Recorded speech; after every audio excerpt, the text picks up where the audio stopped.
അവനെ വിട്ടത്. അവൻ ദൈവാനുഗ്രഹത്താൽ എല്ലാ പരീക്ഷയ്ക്കും അവൻ പാസ്സായി. സപ്ലി ഒന്നും അവനില്ലായിരുന്നു. അത് നല്ലൊരു മിറാക്കിളായിരുന്നു. പിന്നെ അവൻ തന്നെ ഞാൻ വിചാരിച്ചു അവൻ IELTS എഴുതുമ്പോൾ അവന് എന്നെക്കാട്ടി മാർക്ക് കുറയുമെന്നാണ് വിചാരിച്ചത്.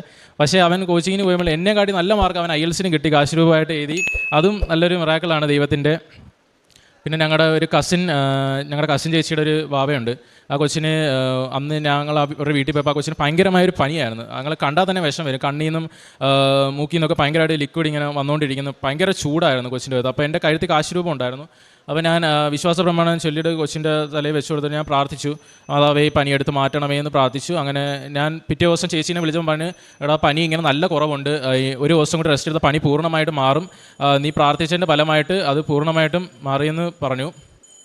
പിന്നെ ഞാൻ കാരുണ്യ പ്രവൃത്തികളൊക്കെ ചെയ്യുമായിരുന്നു. പത്രമൊക്കെ ആദ്യമേ കൊടുക്കാൻ എനിക്ക് ഭയങ്കര മടിയായിരുന്നു. കാരണം ഞാൻ ആദ്യമായിട്ടാണ് ജീവിതത്തിൽ പത്രം എന്ന് പറയുന്നത് ഇങ്ങനെ എന്തെങ്കിലും ഒരു നോട്ടീസ് ആർക്കെങ്കിലും കൊടുക്കുന്നത്. എനിക്ക് പള്ളിയിൽ വെളിയിറങ്ങി ഭയങ്കര ചമ്മലായിരുന്നു.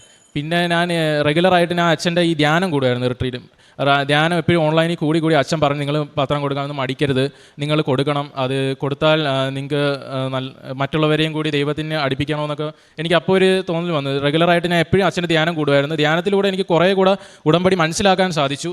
ഉടമ്പടി എങ്ങനെ ജീവിക്കണം, ഉടമ്പടിയിൽ എന്തൊക്കെ പോയിൻറ്റ്സ് ഉണ്ട്, അത് എന്തൊക്കെ ചെയ്താൽ നമുക്ക് ഉടമ്പടി കൂടുതൽ ബ്ലൂം ചെയ്യാൻ സാധിക്കുമെന്നൊക്കെ എനിക്ക് മനസ്സിലായി.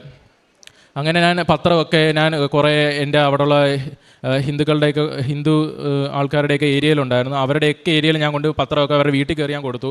അങ്ങനെ എനിക്ക് ഒരു മടിയൊന്നും ഇല്ലായിരുന്നു പിന്നെ പത്രം കൊടുക്കാൻ. നമ്മളൊന്ന് കൊടുത്തു കഴിഞ്ഞാൽ പിന്നെ നമുക്ക് ആ ഒരു ടെൻഷനും ഇതൊക്കെ നമ്മളൊന്ന് ചെയ്ത് നോക്കിയാൽ ഞാൻ അത് പിന്നെ നല്ലപോലെ ആഗ്രഹത്തോട് ചെയ്തപ്പോൾ എനിക്ക് പിന്നെ കൊടുക്കാൻ ഭയങ്കര ആഗ്രഹമായിരുന്നു. പിന്നെ അങ്ങനെ ആ പത്രമൊക്കെ കൊടുക്കുമായിരുന്നു. പിന്നെ ഞാൻ റെഗുലറായിട്ട് പ്രാർത്ഥിക്കുമായിരുന്നു.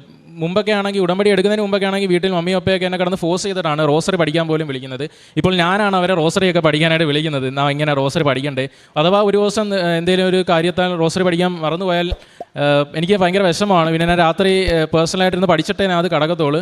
അങ്ങനെ ചെറുതും വലുതുമായ ഒട്ടേറെ അനുഗ്രഹങ്ങളും മാതാവും ഈ തിരുക്കുമാരനിലൂടെ എനിക്ക് എൻ്റെ കുടുംബത്തിനും നൽകിയിട്ടുണ്ട്. മാതാവിനും തിരുക്കുമാരനും 1000 നന്ദി പറഞ്ഞുകൊണ്ട് സാക്ഷ്യം അവസാനിപ്പിക്കും.